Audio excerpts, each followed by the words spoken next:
Hello and welcome to Candid Conversation. Our guest this week is Justice A.K. Mathur, Chairman of the 7th Central Pay Commission. The Commission has recently submitted its report to the central government. Now the central government has to take a call on it. This Commission report has recommended an increase of 16% in pay of central government employees, an increase of 63% in allowances and a 24% increase in pension. Welcome, Justice Mathur, to Candid Conversation. It's been nearly 2 years of work for this commission. Must have been a really rigorous exercise. What went into the preparation of this report? Well, of course, it was quite a bit of rigorous exercise. We have to meet all the representatives.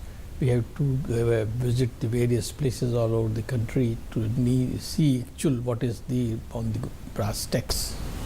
And therefore we have visited a large number of places, extreme places, to see the hardship of the defense forces, especially to Saichi, to the Daulat Beg, Goldi, and all, even in the desert Rajasthan. We go down to the Andaman Nicobar and some of the metros also. We interacted with all shades of people also, and we gave them a first preliminary hearing. Then we gave them a full opportunity to file their memorandums. After receiving their memorandum, we received all recognized organizations available in the country, including All India Service, Indian Police Service, and Central Services, and the JCM, which represents the entire bulk of the middle level services. And all those were heard by us. So could you meet all stakeholders and prospective beneficiaries like you would have wanted to? Yeah, all were very cooperative. And what did they tell you? They wanted you to loosen the purse strings? They expressed their desire to see that they must be given a better pay. So, for example, JCM wanted that they should give them 26,000. Well, then of course we deliberated that. We considered the matter that what should be the principle to decide that pay determination.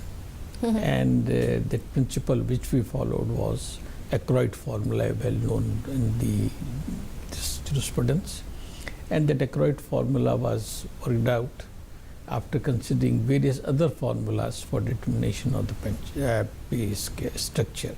Okay. The accrued formula in fact reflects the market prices of the various commodities which go into one basket, and on that basis we took the all data from the Shimla Bureau of Labor, which collects all the data from all over the country, take out average, and then they work out on that. There are several recommendations in what is a voluminous report. Since you've led the entire exercise of preparation of the report, what according to you is the single biggest takeaway from this report for prospective beneficiaries? Well, one is the raise in the pay.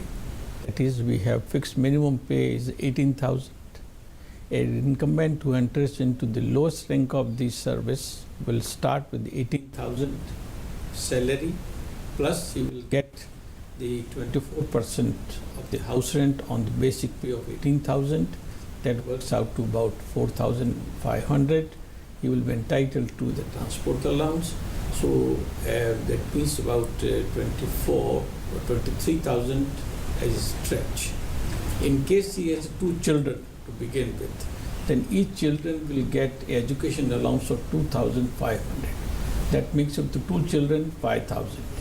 And if the children are studying in a hostel, then he gets a 5,000 for that. That is a very enormous pay package for them.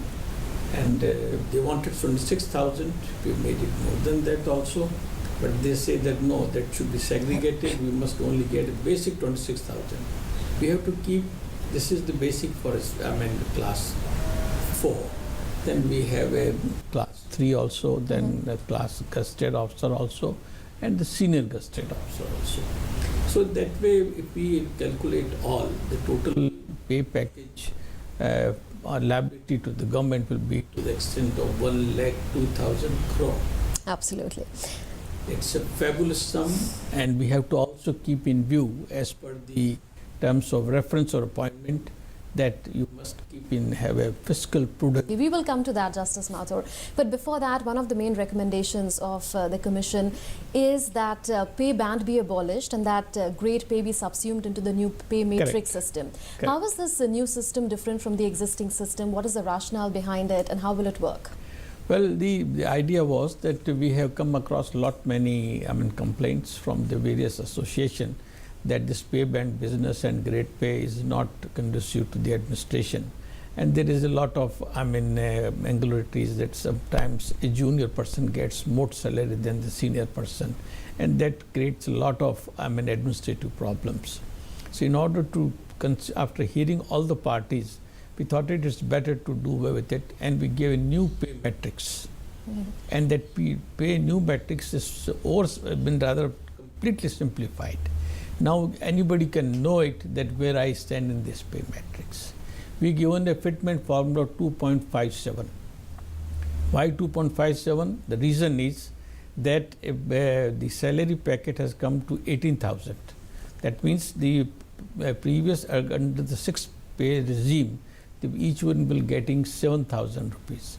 So if we 18,000 comes to 2.57, 7 2s are 2 for 14,000 plus 5,7, that makes it around figure of 17,000 and something. We made it 18,000. So a 2.57 is a fitment formula which will be applicable to all. Now, why has the Commission adopted an approach wherein the percentage increase in the allowances is much more than the percentage increase in pay? You see, there are certain areas where a person face very extreme hardship.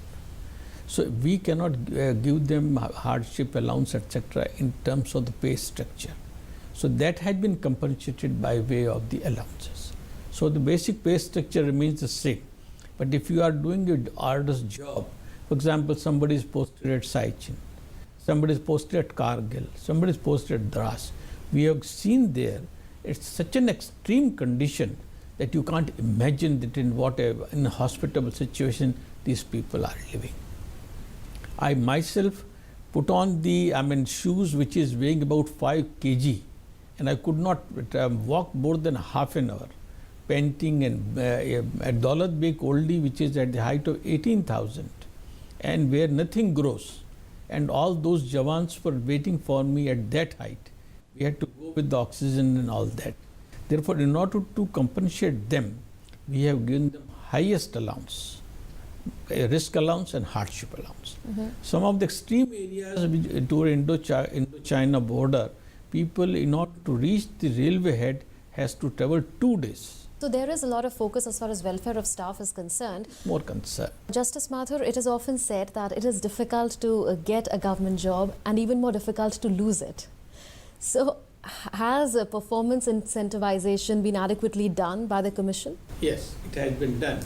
If a person, if he doesn't make a mark within 20 years of service, for example, if he doesn't get a promotion in 20 years, he doesn't get a benefit of MSCP, career scheme, then such person after 20 years of service will not get no further increment whatsoever. But shouldn't the blow on consistently non-performing government employees have been harder, as is the case in the private sector? Is this enough? I'm sorry, the private sector people are more hard-pressed for work rather than the government servant. The government servant get a very easy increments and keep on rolling. There is no... That's what I'm saying, so Justice Mathur, that shouldn't the criteria have been more stringent for a non-performing... We have from promotion from, it used to be good, criteria was good for promotion, but now make it more stringent. We made it very good as a criteria for granting a promotion and for MSCP also. And after 20 years, if you are non-performing, well, you will not get anything. I was going through the terms of reference of the Commission, and like you mentioned earlier, you were asked to look at the financial situation of the central government, and not just that, also take into account the likely impact that the Commission's recommendations would have on the finances of the state governments, because they tend to follow suit with some modifications.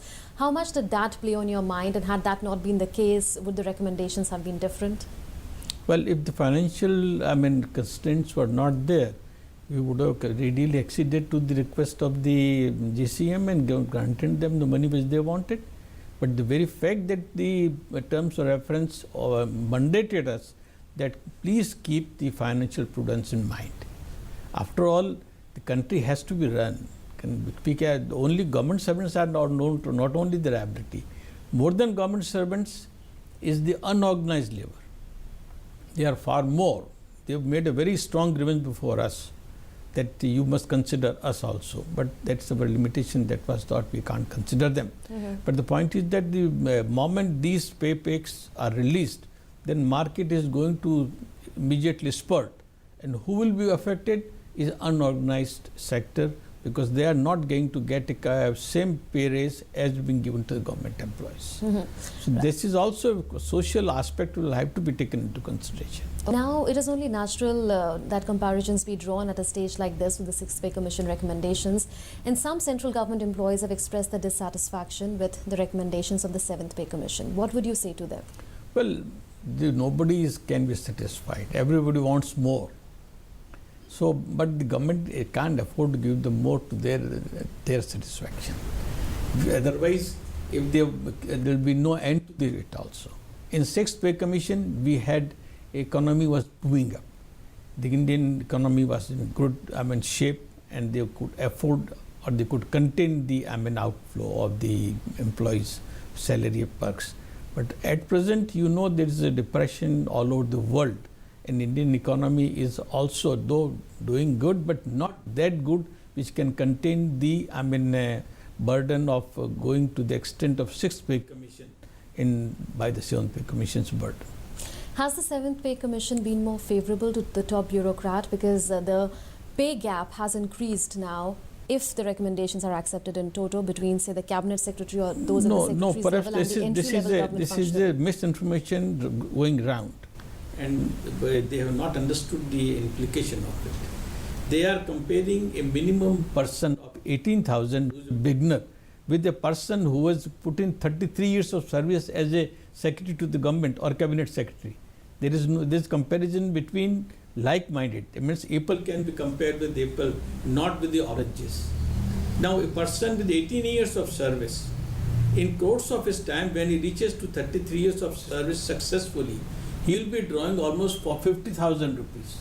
And a cabinet secretary who is reaching at the end of his career is getting 2,50,000. So only ratio is 1:4. It's not what they are trying to compare, which I want to emphasize specifically. Misinformation is going around in the press also and being propagated by the persons who are interested in it. It's not 1.14, 1:14. It is only 1:4, because you are comparing with the highest seller, with the person of beginner. Is likewise, All India Government Service officer starts at salary of 56,000. He takes 33 years to reach to the stage of secretary's level of 80. And in that also, each one doesn't make it. It very few who could reach to secretary level. And out of the entire service lot, only one person can be cabinet secretary. But wasn't this gap that I'm referring to shorter after the recommendations of the Sixth Pay Commission? No, the gap has been completely reduced. 1:4. You see, you try to understand, you are comparing with a person who is starting his career in 18,000 with person who has completed 33 years of service as a secretary or cabinet secretary. Can that be a proper comparison? Let's come now to a one rank, one pension. You, in a joint press briefing with Finance Minister Arun Jaitley, had said that there will be one rank, one pension. That has been the recommendation of the Seventh Pay Commission for all central government employees. However, the report stops short of using the term one rank, one pension. Why is that? And also, once your recommendation is accepted, if it is, will it be on the lines of what we are seeing for armed forces personnel? See, the point is that we deliberately and scrupulously avoided using this expression one rank, one pension, because it is a subject matter of great debate. And we don't want to enter into a debate which is already having a sufficient coverage in the press and people are agitating. Government has to take a call, and whatever call government has taken. My purpose was only to give a equity to all pensioners in service, be it a civil, be it a paramilitary forces, be it a armed forces. The parity can only be that the person who has retired today as a joint secretary and person who retired joint secretary 10 years back, there is a vast difference between their pay, pension in between there. Similarly, with regard to the this non-IAS people and the middle level people, say office superintendent or inspectors and many middle level officers, there is a vast difference between their pensions also. You see, they have also given us their life service to the nation. We cannot discriminate them on because of the fact that pay commission is being revising and persons who are retiring after pay commission gets it. Therefore, we made it a equitable way that each one, whoever held position, should be given same pension as if that he is presently, fictionally, he is in service today. Let's now come to some issues on which there have been dissent notes from other members of the Commission. You have, for instance, recommended, and you were talking about equity earlier, that the 2-year edge that is enjoyed by IAS and IFS officers in terms of promotions and increments be extended to other officers as well in IPS as well as Indian Forest Services. One member has said that it should be abolished completely, another member has said that there should be status quo. However, the majority opinion is your opinion. What is the rationale behind what you have recommended? The rationale behind is that you have to go a little back in history. You know, prior to the Kothari Commission report, which came in 1979, I studied all that. Prior to that, what used to happen, that there were 3 papers, compulsory papers, and 1 general knowledge paper and 1 English. That used to be a common. For IAS, and those papers were up to the graduate standard. And 2 more papers has to be taken for the IAS, that is for the postgraduate level. There, at that time, IFS was the slot 1, IAS was 2nd, 3rd was IPS, and 4th was the other services, all India services. Now, after that, the Kothari Commission's report, Kothari Commission recommended that there should not be like this, all examination will be for all. So that means each one, including IPS, IAS and the other light services, people will go through a same examination. And on the basis of merit, they will be allocated their marks. But Kothari Commission did not do that. Kothari Commission said, don't allot the IAS or IPS on the basis of the marks.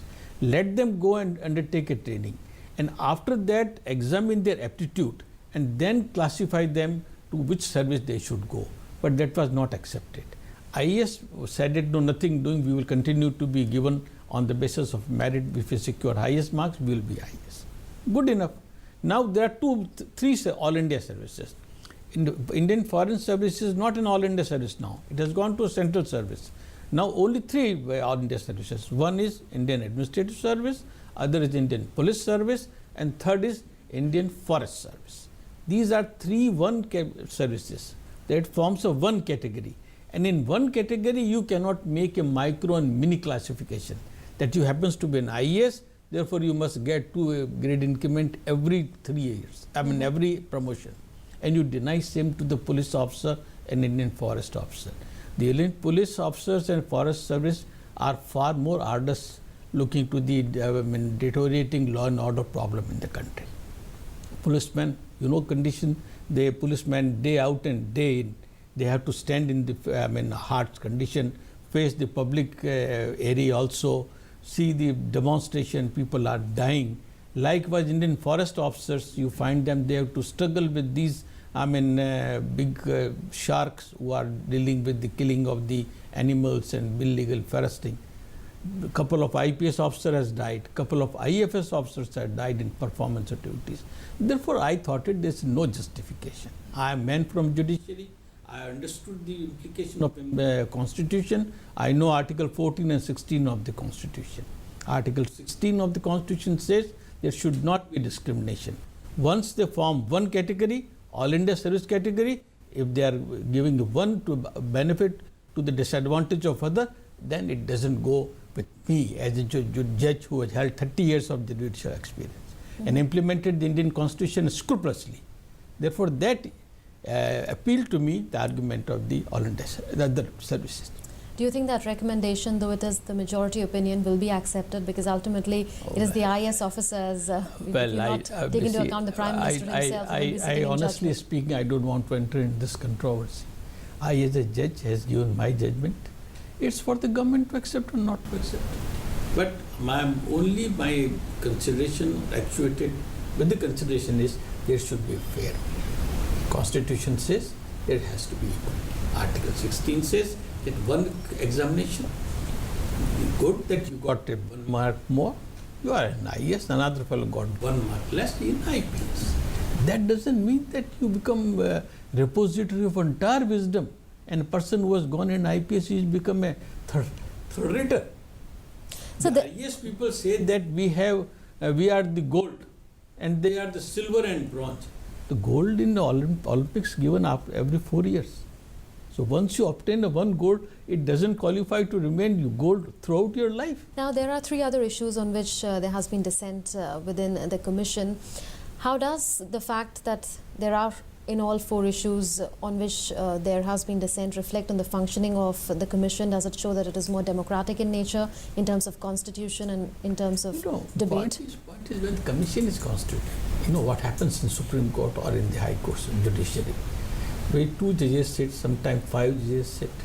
Each judge has a competence to express their opinion. Recently, NGCOC, 4 judges on one side and 1 judge on the other side. So far as person from a judiciary to which I belong, the dissent is not a wrong thing. You have a right to express your opinion. And there is precedence as far as previous commissions are concerned. It doesn't make any difference. You see, what I felt was that, say for example, on the question of the non-functional upgradation, it was introduced after the recommendation of 6th Pay Commission. It remained in force for 10 years. Now people are getting benefit of non-functional upgradation, because in IAS there is a horizontal promotions. In the other services is a vertical. Vertical in the sense that, for example, you are in a statistic department. There is a 1 post of deputy director, there is 1 post of additional director, and then post of director. Then people will have to compete for that paramedical. And people are stagnating for 20 years or 30 years and 1 grade. So NFU was evolved by the government of India. And they said if they are stagnating, then they must be given a particular benefit of 1 increment or 2 increment. This confined it to organized sectors. The organized sector, they said 1 or 2 only, not much. I have only done nothing much. I have kept that NFU as it is and extended to the paramilitary forces also, and non-IAS other services also, and for the defense also. If, for example, a lieutenant colonel, he could not, there are 2 promotions in lieutenant colonel. One is by seniority, pure seniority, one is by the select list. Those who have put in, for example, 13 years of service, if they have passed it, they become colonel. Those who are not lucky to have crossed it, then they have to wait for 24 years to get the pay scale of a colonel. So for such persons, if NFU is made applicable, then at least he will have something more to get in life. Do you think that the entire practice of appointing pay commissions every 10 years by the government should be done away with? Can it be replaced by an alternative mechanism? We have said so.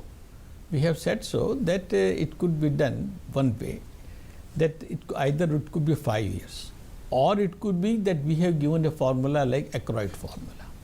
Now suppose the Labor Bureau always takes into consideration the price rising of the prices, etc.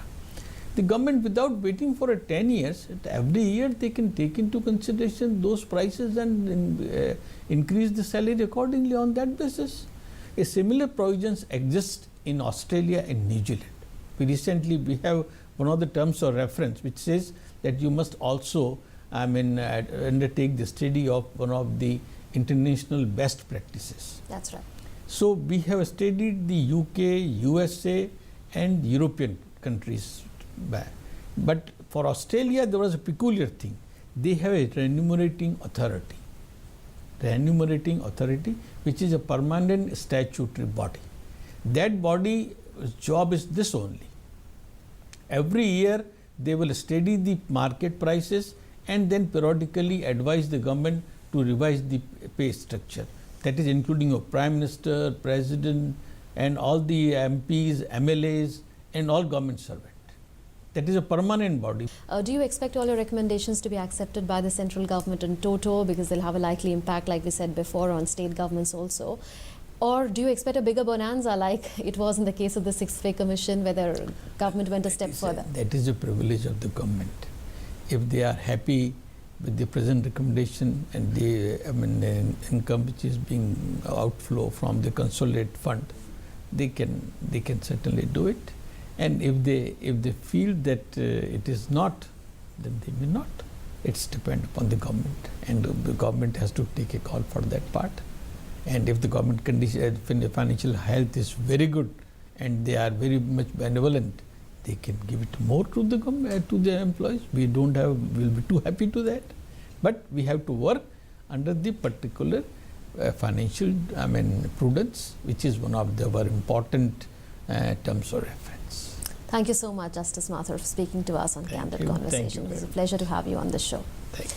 We were in conversation with Justice A.K. Mathur, who was telling us in detail about the recommendations of the 7th Pay Commission. Thanks for watching.